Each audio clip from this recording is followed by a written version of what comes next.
welcome everyone. We're going to go ahead and get started. If you have any questions for Addie, please email them to q@regentsaustin.org, and her advisor, Mr. Steiner, will be able to receive them.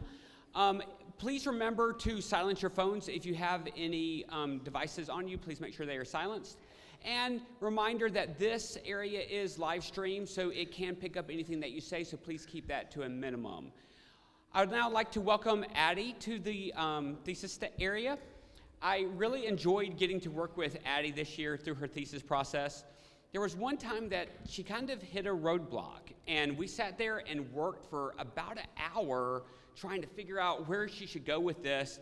And I ended up finding some videos, and there were congressional hearings, and I'm like, well, she's not gonna wanna watch these.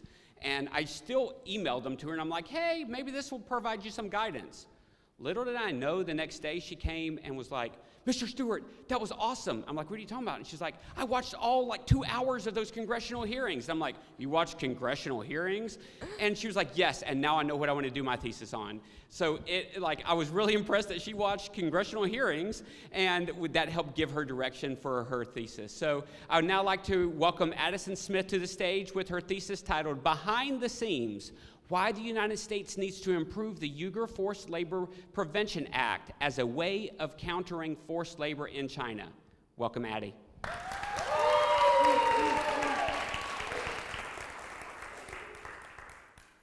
I can't cry, and I can't die. I am already a walking corpse. My soul and heart are dead. This is a quote from Tersune Ziwadan, a 42-year-old Uyghur woman who was transported to the Chinese re-education camps on March 9th of 2018. She tells of her experiences, in which she recounts, I was beaten, raped by 3 Chinese men, and forcibly injected with what I was told was a vaccine. I later came to find that we were being sterilized, not to kill us in cold blood, but to make us slowly disappear, so slowly that no one would notice. Ziwadan is just one out of millions of Uyghurs being sent to the re-education camps in Xinjiang, China. Gulzar Alagonquist, a Muslim woman at the age of 42, was interrogated 19 times, beaten, and forced to eat pork, which was forbidden to her as a Muslim. Bakatali Nur recounts in a choking voice, my wife was pregnant for 6 months, and the fetus was ripped from out of her body. The systematic method of abusing and diluting the Uyghur population is designed to break these people's souls, strip them of their culture, change their entire being. These same people are the ones toiling behind the products that we enjoy and take use in every day. The cotton in our clothing, the sugar in Coca-Cola, the polysilicon in our phones, the aluminum in our cars. All of these products are at a high risk of being made with forced labor, at a high risk of being made by people such as Tersune Ziwadan. The Turkic ethnic group of Uyghurs residing in the region of Xinjiang, China, are being suppressed to dilute their population and coerced into performing forced labor. Ever since the events of 9/11, the CCP, or the Chinese Communist Party, has classified the Uyghurs as radicalists, terrorists, and extremists solely because of their Islamic affiliation. The situation grew more acute in 2017 when these suspicions were taken broadly out of proportion to justify the building of re-education through labor camps as a means of reforming the Muslim people through manual labor. However, this could not be further from the truth of what is going on inside these walls. The United States Department of State reports that over 1 million Uyghurs are being detained in camps where organ harvesting, forced abortions, forced sterilizations, involuntary contraceptive implantations, and birth prevention surgeries are taking place. There is also evidence that Uyghurs are being physically and psychologically abused, medically neglected, forced to ingest unidentified drugs, and forced to sing praises to President Xi Jinping. Factories are then being built in conjunction with these camps via the Mutual Pairing Assistance Program, where Uyghurs are being forced to separate from their families, leaving behind children as young as 18 months old to work with intense surveillance, no pay, no leave, and no communication. The CCP intends to eliminate the Uyghur threat in the current generation through camps and factories. They intend to eliminate the entirety of the next generation through forced sterilizations. After 2 decades working as a counterintelligence officer inside China, Zachary Nunn, a U.S. representative from Iowa, experiences firsthand the CCP's intentions to wipe out this entire race. The Uyghur population growth rate has dropped by 84% between 2015 and 2018. So on January 19th of 2021, the U.S. declared the situation in Xinjiang, China as genocide, legally defined as the intent to destroy, in whole or in part, a national, ethnical, racial, or religious group. Since then, the U.S. has been the first country to address Uyghur human rights. On December 3rd of 2021, the United States government passed into federal law the Uyghur Forced Labor Prevention Act, or UFLPA, a beacon of hope for Uyghurs around the world, stating that any products made wholly or in part in the Xinjiang Uyghur Autonomous Region or by any entity on a U.S. list of entities are banned from importation into the U.S. This act was the first regionally specific trade ban on Xinjiang, the region where genocide, re-education, and forced labor are taking place. The Uyghur Forced Labor Prevention Act can be simplified into 3 main parts: implementation, enforcement, and compliance. The Forced Labor Enforcement Task Force, a Department of Homeland Security-led task force, is responsible for the implementation of UFLPA, as they are responsible for adding entities to the UFLPA entity list. Once an entity is added to this list, the U.S. is now banned from trading with that company. Next, Customs and Border Protection is responsible for the enforcement of UFLPA, as they are responsible for investigating and flagging shipments subject to the rebuttable presumption of UFLPA. This presumption is that products on the entity list, made in Xinjiang, or having a supply chain that has touched Xinjiang at any point is made with forced labor. Therefore, it will be subject to detainment, where it will either be denied entry into the U.S. or released if proven labor-free. The last section of the Uyghur Forced Labor Prevention Act is compliance. All businesses and individuals whose supply chains touch Xinjiang or any entity on the UFLPA entity list are encouraged to undertake heightened due diligence to ensure compliance with U.S. laws. Due diligence is the process of thoroughly examining an entity before engaging into business with that company as a way of analyzing and mitigating risk. In this case, the risk of forced labor in a supply chain. With these 3 objectives, implementation, enforcement, and compliance, the Uyghur Forced Labor Prevention Act is a step by the U.S. towards ending forced labor and genocide in China. However, products are still making it past our borders despite this all-encompassing act, allowing the CCP to profit off of the lives of the Uyghur people. The U.S. should improve the Uyghur Forced Labor Prevention Act to oppose forced labor and genocide by updating their entity list, which would end trade relations with many companies that use forced labor, by expanding customs and border protection programs to prevent China from shipping products through back-channel entries, and by requiring due diligence procedures from businesses to prevent U.S. companies from aiding in the forced labor production of goods. First, the Forced Labor Enforcement Task Force needs to tighten up its implementation of UFLPA by updating the UFLPA entity list. Updating the entity list would ban more entities proven to be involved with labor abuses from entering into the U.S. 27 entities were added to this list when the act was first passed in 2021. However, since then, only 3 companies have been added to this list. Sheffield Hallam University, a public research university located in Sheffield, Yorkshire, England, is the leading research team on Uyghur forced labor. They have released a spreadsheet listing 55,000 companies that operate in the Uyghur region of China. In an anonymous interview I had with an employee at Sayari, a commercial risk intelligence platform, I was informed that most companies use the Sheffield-Hallam list of 55,000 companies when trying to rid their supply chains of forced labor. In fact, Sheffield University has proven through full supply chain tracing that these companies are related to forced labor.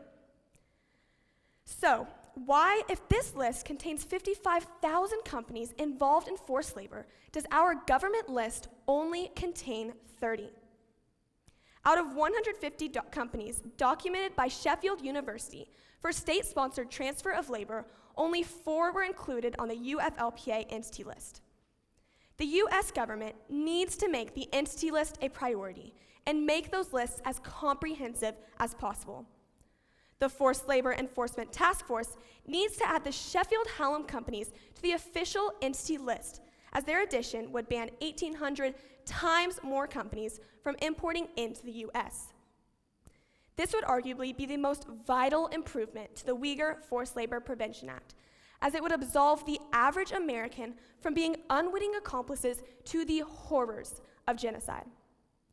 Next, Customs and Border Protection must expand their enforcement programs because shipments from Xinjiang are still making it into the US through back-channel entries.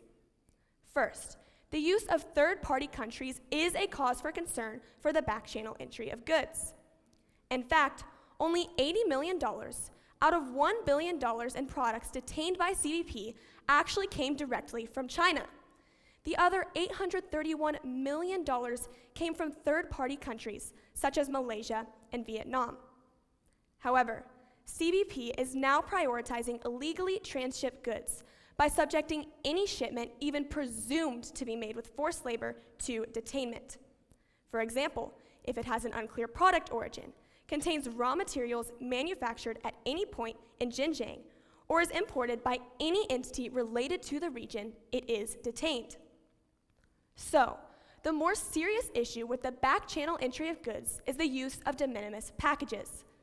De minimis shipments are goods that can be imported into the US without any formal entry documentation if the value falls below a certain threshold.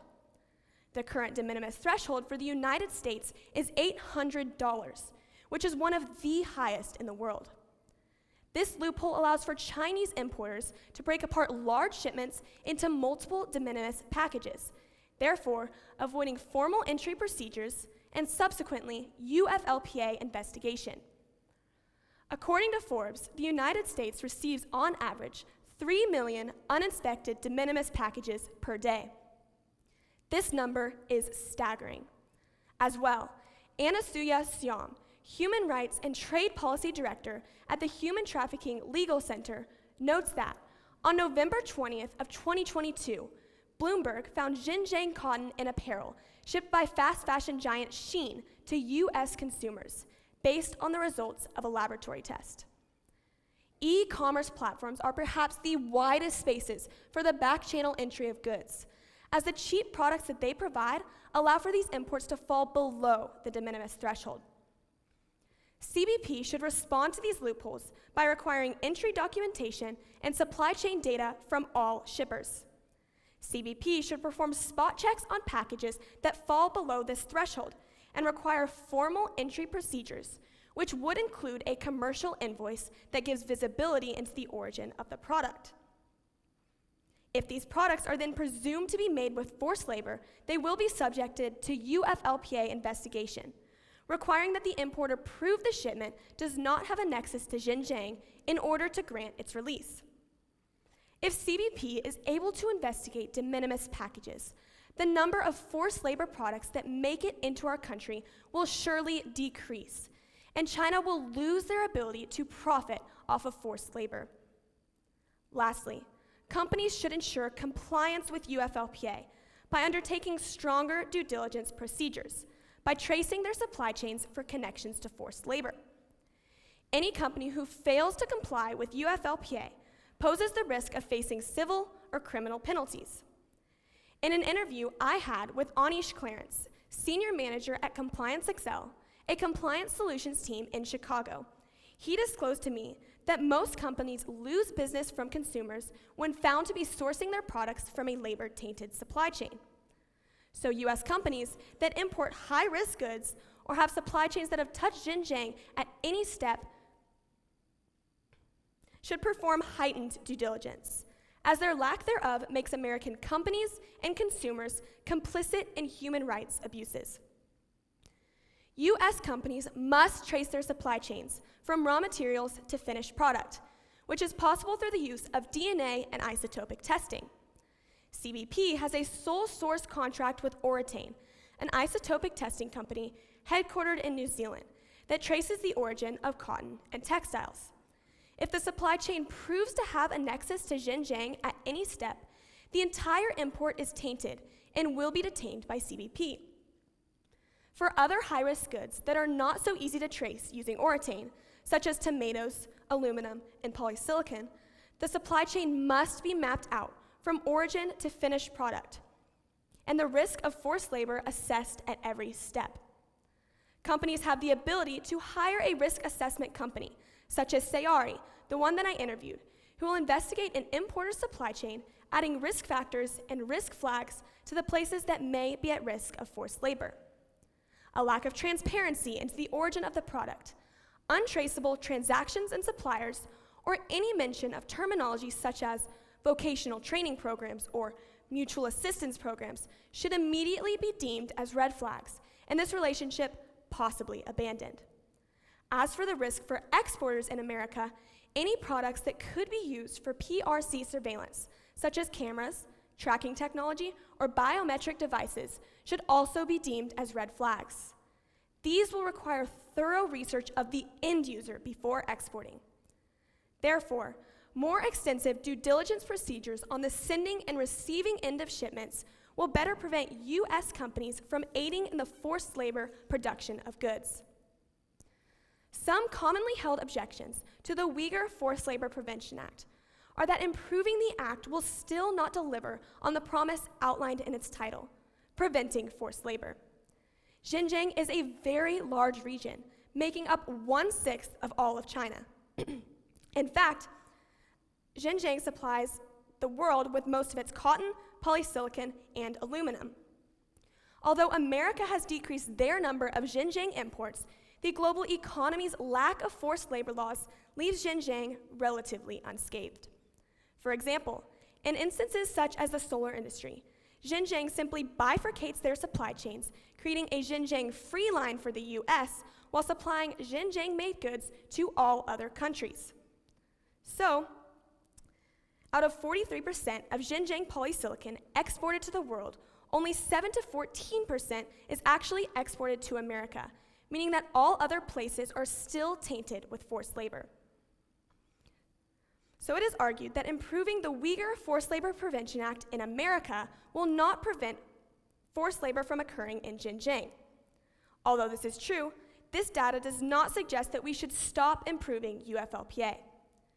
UFLPA is on the road to cutting America completely out of the forced labor narrative in Xinjiang, with over 4,650 shipments valued at about $1 billion being detained by CBP.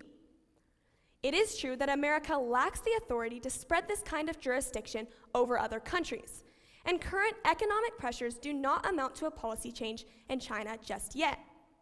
However, this data does not suggest that we should stop improving UFLPA. It is true, however, our country should still improve our policy by scouring goods for forced labor. Proving to the rest of the world that this act works will inevitably garner support for this legislation and increase the possibility of other countries adopting similar models, which would, as Laura Murphy, professor of human rights at Sheffield Hallam University states, level significant economic costs on China, forcing them to stop oppressing the Uyghurs. On the other end of the spectrum, some people believe that the Uyghur Forced Labor Prevention Act is too restrictive and will harm US businesses. After its implementation in 2021, UFLPA now gives CBP the authority to subject any shipment, even presumed to be made with forced labor, to detainment, which harms US companies trying to import goods. Once detained, US companies have 30 days to prove that their shipment did not come from Xinjiang or prove through clear and convincing evidence that it did not contain forced labor. This process is expensive for US companies, as most do not have the means to clearly determine the problematic material in their supply chain. So after 30 days, these products are destroyed, losing the total value of the cargo, or re-exported, incurring extra fees. So it appears that UFLPA puts more of a strain on US businesses than it does help the situation that it is trying to fix. This is an understandable perspective. However, $1 billion in detained goods from Xinjiang is a relative decrease that companies can offset by increasing their imports from other countries. The major products being affected are cotton, aluminum, and polysilicon. But Paul Lascano, senior associate at Bloomberg New Energy Finance, speaks on behalf of the solar industry, saying that, quote, "While the detainments may slow down a few projects here and there is now enough polysilicon produced outside of China to meet US demand in coming years," end quote. This holds true for the other high-risk sectors as well. As for the high cost of performing due diligence, neglecting their supply chain would be far more detrimental to a business through civil and criminal penalties and fines. So the argument that UFLPA detainment restricts businesses does not hold true, as businesses can increase imports from other countries, and the consequences of non-compliance with the law incur greater damage. In conclusion, the Uyghur Forced Labor Prevention Act is perhaps the only hope that America has in countering the genocide and forced labor abuses in Xinjiang. We may not be able to shut down the internment camps overnight, or stop the mass sterilizations, or end the Uyghur abuses, but we can level significant economic costs on the People's Republic of China by updating our entity list. We can stop Xinjiang-made products from reaching US soil by expanding customs and border protection programs. And we can eliminate our inadvertent complicity in this ongoing genocide by requiring due diligence procedures from all businesses. The average American must stand up for what they know to be right. The average American must protect the lives of the people who cannot protect themselves. The average American must hold the Chinese government accountable for the genocide that it is committing in the 21st century. And this is made possible through UFLPA. If you cannot imagine the millions of faces behind the products that you know and love, then just think of one. Think of Tersune Ziwadan. Thank you.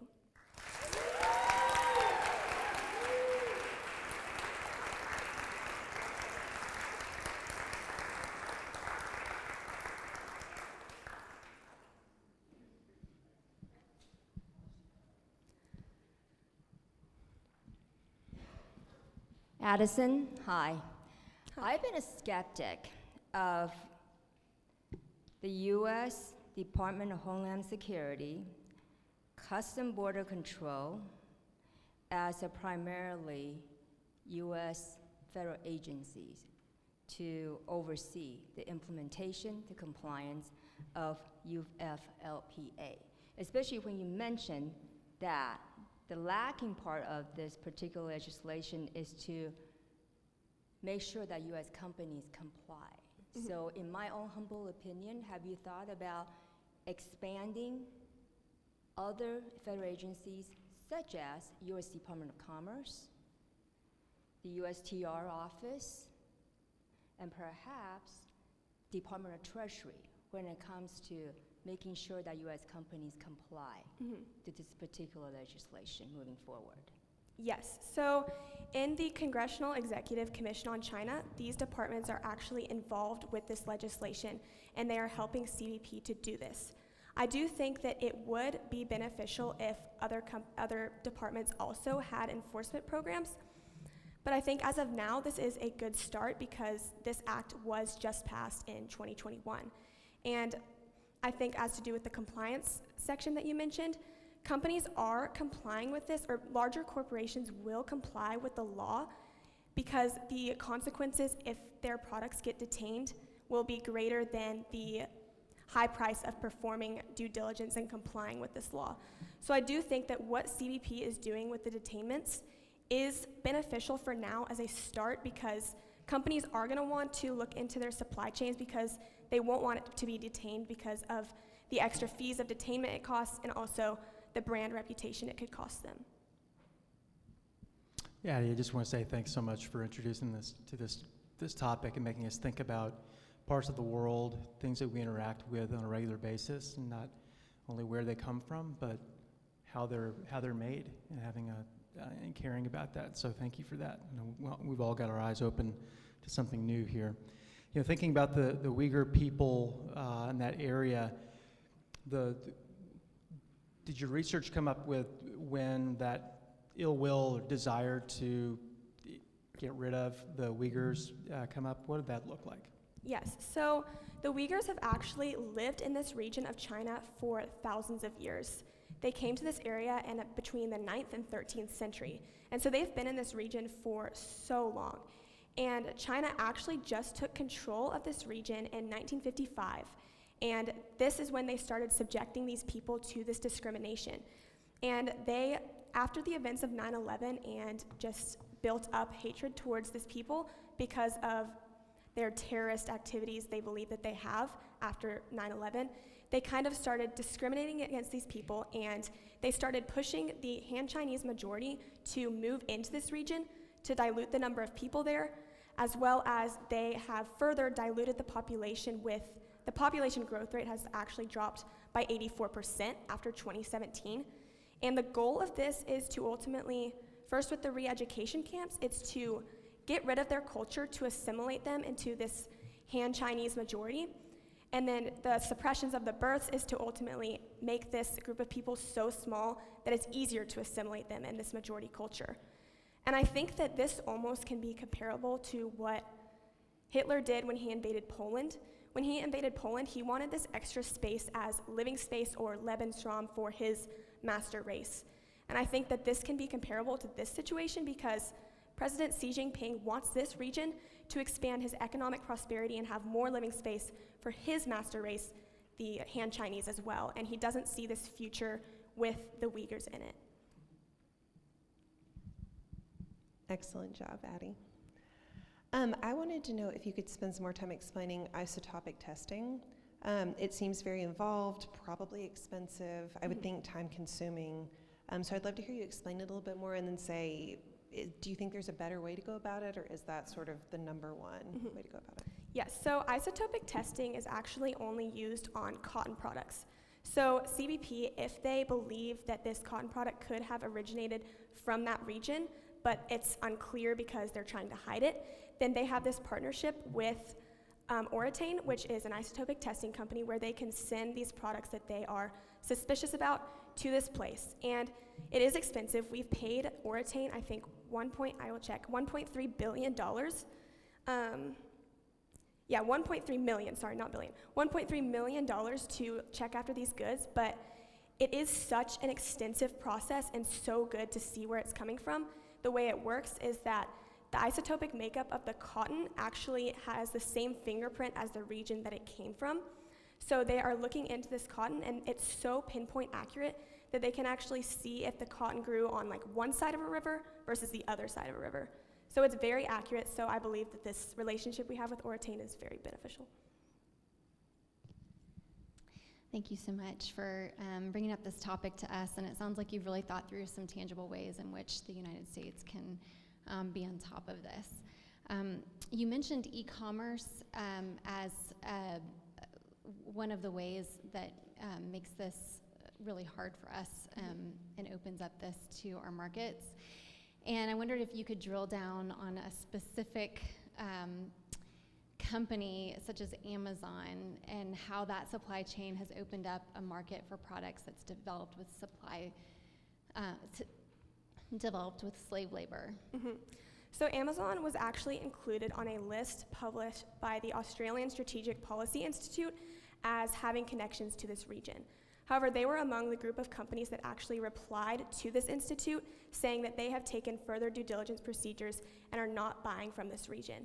And so Amazon actually has a tangible way for consumers to know that their products aren't coming from this region, think you pointed out to me one time in homeroom, that you can there's a drop-down menu in Amazon where you can see the origin of where this product is coming from. So that is really helpful for the consumer who is worried about this, but also the fact that Amazon is conducting due diligence procedures on their end can make us more confident that we are not buying products with forced labor. Thank you. I have a follow-up to this. If the United States is successful in limiting supply chains that exploit slave labor, how will consumers in the United States feel a transition in prices, quality, and quantity of supply? Yes, so that's a great question, one that I was also concerned about, because no one wants to, well, obviously if it's for the better of these people, people would pay higher prices, but not many people have the ability to do this. So we actually have seen some tangible ways that China is starting to comply with what we are doing over here. For example, China is bifurcating their supply chains and giving the US a supply chain with no Xinjiang-made products because they know that they will be detained at our borders. So we've seen that this will actually not cause a rise in prices because China is actually complying with what we're doing and giving us products that we can actually import. Kind of going off of that too. People love fast fashion, love Shein. So how do you convince the average shopper to be on board with this? Because yes, the government can do what it can, but ultimately it'll come down to the buyer, and having buy-in from the shopper seems like it would help. So what would you say would be an effective way to kind of garner support? Yes, so Shein and Temu and these e-commerce platforms are probably the widest spaces for these goods to come in, because as I said with the de minimis threshold, they don't require any entry documentation, so they just come in freely direct to consumer. And so I think that the average person would have to be educated on the fact that this is the way that forced labor products are coming in because our de minimis threshold is so high. But I think that beyond what the consumer can do, I mostly am advocating that it should start at the top with CBP performing spot checks on these packages so that the consumer doesn't even have to worry that these products are made with forced labor because they're being detained by CBP. Addie, a question from the audience here. How much more expensive would it be for the U.S. to just buy American and to cut ties with this entire region? And secondly, why shouldn't we just take this simpler approach given all the grave human rights violations going on in China? So the Uyghur Forced Labor Prevention Act is actually cutting ties from this region. Any products that, for the 4 ways that they are not allowed into our region or into the U.S. is if they touch Xinjiang at any point, they aren't allowed. If they were involved with the transfer of Uyghur labor to other parts of China, they also aren't allowed. If they are connected to government-sanctioned, it's called the Xinjiang Production and Construction Corps, it's not allowed, as well as if it was a subsidiary or used any of the 3 prior things, it's not allowed. So we actually have stopped all imports from Xinjiang through this act. The problem with it is just that the enforcement of it is hard because they're hiding it and getting it into our country in back-channel ways. But so that means that we wouldn't fully have to go American-made because, first of all, we can buy from the other regions of China we know are safe after supply chain due diligence, as well as other countries that supply us with these goods of polysilicon, cotton, and aluminum as well. Addie, as you have mentioned, the prior question was about 2 companies, Shein and Temu, which are Chinese companies. And if you look at their parent companies, they're actually Chinese conglomerate that listed companies. I know that earlier on the list of companies that's violating this particular act, few of them American companies like Nike and Amazon. So I would think that, I think last year SEC, the Security Exchange, actually issued letters to those companies about shareholders' responsibilities. So do you think this is something in terms of educating the public, consumers, coming from the side of investment?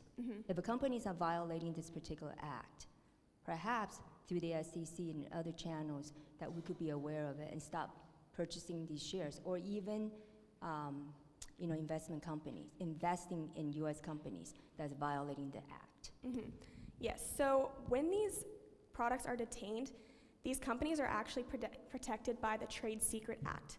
So to the average American who wants to look at the products that are detained, all we can see is the number of shipments that have been detained, as well as the price in dollars that this has cost, and the the section such as electronics or apparel. So these companies are actually protected from negative publicity when they're detained via the Trade Secret Act, because it would harm CBP's ability to enforce this policy as well as give the companies negative publicity so where they could sue. I do think, like you said, that this is wrong. I do think that we should be able to have visibility into the companies that are doing this. And I do think it's a little strange that CBP is hiding this from us, but I think that's a matter of these companies who don't want this getting out about them.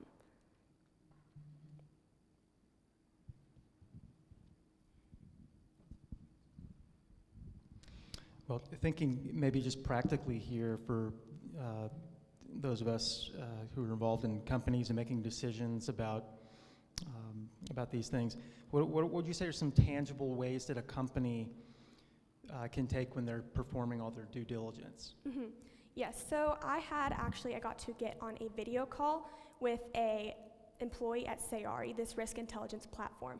And he actually had the ability to share his screen with me and show the exact ways that he can help other companies conduct due diligence in their supply chain. So on the screen, he put into a top menu an import number of a random import. And on the side, it showed a list of red flags that rose from this import supply chain. And an example of them was if it touched any of the Sheffield Hallam companies, then it was identified as a red flag. If it touched the Xinjiang Production and Construction Court, it was labeled as a red flag, as well as if it used the transfer of labor or if it was issued a withhold release order in the past, then these were all deemed as red flags that this company manager would tell the company.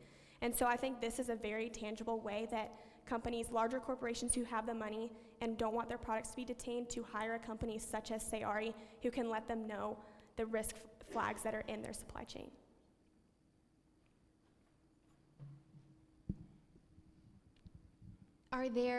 I'm assuming there's slave labor populations throughout the world. Is the UFLP just one of different laws that we have to protect slave labor, or how can this be expanded to protect other forms? So the Uyghur Forced Labor Prevention Act is the first act that's regionally specific, but we do have other things put in place for other forced labor abuses going on around the world. For example, America has issued the Magnitsky Act, which we can put asset freezes or travel bans on perpetrators in forced labor. As well, we have the Tariffs Act of 1930 that allows CBP to issue withhold release orders on any products from anywhere that could have been made with forced labor. And then the last thing we have is we have a list of goods made with either child or forced labor, and it includes things such as diamonds, all the things from like India, any place that uses forced labor that we aren't fully aware of as we are in this one region, that companies can see and then prevent these products from being shipped in. Question from the community here. What are other countries doing to combat Xinjiang's forced labor? Yes, so first, the United Nations has issued a Human Rights Watch labeling these abuses as crimes against humanity. They actually haven't gone so far to label it as a genocide. Only America and 4 other countries have. But then in the realm of the European Union, they've issued sanction laws on perpetrators in this region. So for example, the UK issued 4 travel bans and asset freezes on perpetrators. And then apart from the European Union, the US has an agreement with Canada and Mexico via the US-Canada-Mexico agreement, where we have all agreed to stop the import of forced labor goods so that we can at least trust each other that these aren't being used as intermediaries between forced labor coming from Xinjiang. So this forced labor seems to be a problem in China. In the 80s and 90s, we're talking about sweatshops. And now we're talking about the Uyghur, the Xinjiang situation. If I can play evil's advocate, I could see this going to other region in China as we see the population of Uyghur decreasing. In your research, what other parts of China could this actually cause more problem to the Chinese people? Because if I speak to my friends who live in Xinjiang, they're not aware of this situation. So there's definitely, I think, a disconnect. So what would you advise us as Americans, especially me as a Chinese Americans, when I'm looking at this whole situation? How can we help that group of people to have dignity? Yes, so as the average American, it's a little bit more difficult for us to help because we don't know how these products are making it into our country. So there's limited visibility into the products that you're buying. You don't know if what you're buying is made with forced labor. So this is just going to, starting at the top, it's going to prevent us, it's going to make us more confident than we would have been that we're not buying products made with forced labor. And then to the first part of your question, there is evidence that Uyghurs are being transferred out of Xinjiang to other regions where we wouldn't necessarily flag it as being made with forced labor.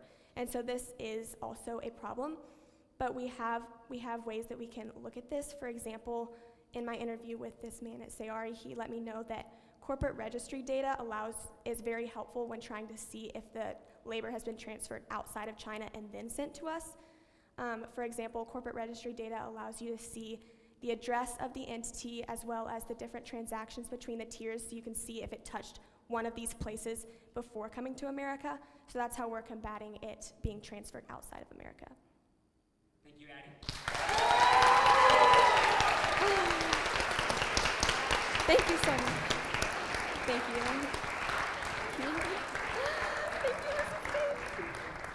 Thank you so much. Thank you so much. Thank you. Take it off. Okay, great job.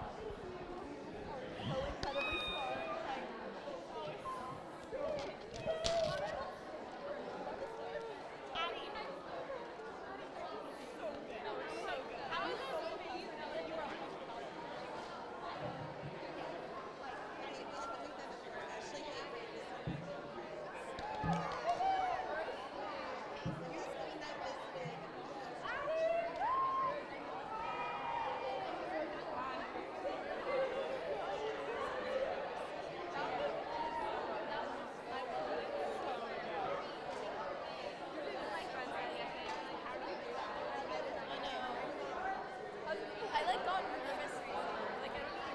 I don't know.